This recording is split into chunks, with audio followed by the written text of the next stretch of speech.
जय हिंद साथियों, स्वागत है आप सभी का शाइन वाईटी क्लासेस में। हिंदी शॉर्ट हैंड की प्रैक्टिस डिक्टेशन 80 शब्द प्रति मिनट गति से डिक्टेशन 5 सेकंड में शुरू होगी। स्टार्ट।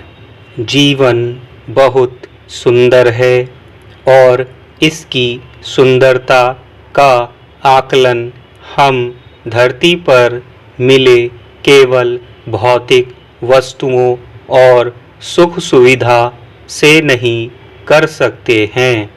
हमारे सुख का आधार भौतिक वस्तुओं के अलावा और भी बहुत सी चीज़ें हैं। पेड़, पहाड़, आकाश, धरती, नदियाँ, झील, तारे, ये सब सुंदर हैं। इनकी सुंदरता हमारे मन में सुंदर भाव जगाती है। इसी तरह शब्द भी सुंदर होते हैं। किसी के मीठे शब्दों के माधुर्य और उसे सुनने या पढ़ने के बाद मिलने वाले सुख से ज़्यादा कुछ भी सुंदर नहीं है। उसमें बहती मीठी रस सरिता से ज़्यादा किसी वस्तु में माधुर्य रस नहीं है। ऐसी सरिता जिस भी कान तक पहुँचती है वहाँ प्रेम लगाव की चाशनी घोल देती है, मन के भीतर तक आह्लादित कर देती है, रिश्तों को प्रेम के मीठे बंधन में बांध देती है। मीठे शब्द मनुष्य के मन पर चमत्कारी प्रभाव उत्पन्न करते हैं और बोलने वाले के प्रति एक विशेष अनुराग उत्पन्न करते हैं। शब्द मीठे और कड़वे दोनों होते हैं।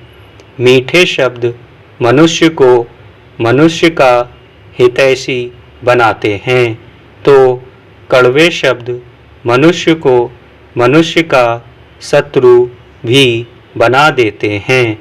शब्दों के इतने प्रभाव हैं तो यह जरूरी हो जाता है कि जब भी किसी से हम बातचीत करें तो हमारे शब्द मर्यादित और मीठे रहें, क्योंकि हमारे शब्द हमारे संस्कार, हमारे परिवेश, हमारे रहन सहन आदि बहुत सारी चीज़ों को दर्शाते हैं। हम सब किसी की भाषा देखकर आसानी से यह अंदाज़ा लगा लेते हैं कि यह व्यक्ति किस परिवेश से आया है, इसके ज्ञान का स्तर क्या है, इसकी संगति कैसी है और इसके संस्कार कैसे हैं। हमारे शब्द किसी व्यक्ति पर क्या प्रभाव उत्पन्न करेंगे, यह इस बात पर निर्भर करता है कि हम कैसे और किस प्रकार शब्दों का संयोजन करते हैं, और यह सब मनुष्य की बुद्धि और विवेक पर निर्भर करता है कि वह शब्द का संयोजन किस प्रकार करता है।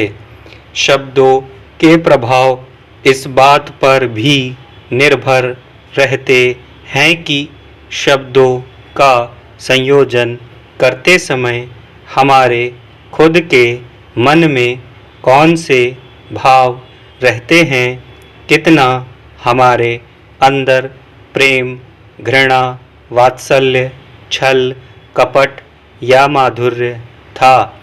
शब्द तो स्वयं में जड़ है, लेकिन हम अपने भाव और शब्द संयोजन द्वारा ही उसमें चेतना भरते प्राण फूंकते हैं। इसके बाद उनकी यात्राएं आरंभ होती हैं। फिर हमारे शब्द हमसे होते हुए दूसरे, तीसरे, चौथे तक हमसे भी ज़्यादा तीव्र गति से यात्रा करने की क्षमता रखते हैं। जिस जिस व्यक्ति तक हमारे शब्द पहुँचते हैं। स्टॉप।